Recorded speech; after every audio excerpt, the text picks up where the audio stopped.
Ganyan din ba ang mga katanungan mo? Huwag mag-alala dahil media at teknolohiya ay nasa likod mo. Computer, teknolohiya na pwedeng gumawa ng presentasyon,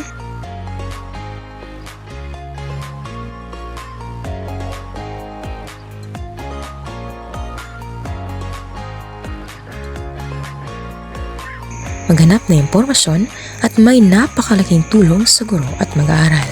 Cellphone, ginagamit sa pangkomunikasyon,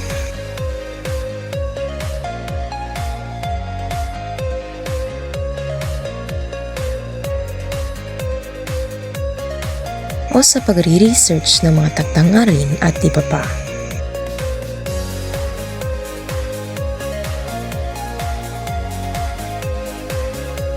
Internet. Dahil dito mas napapadali nito ang ating mga gawain, hindi lang sa pag-aaral ng estudyante, kung hindi pati na rin ng mga guro. WPS Office.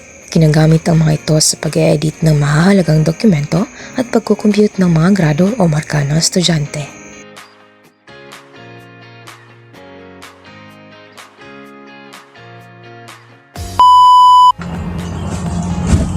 Halina't gamitin ang media at teknolohiyang ito sa pagtuturo at pagkatuto.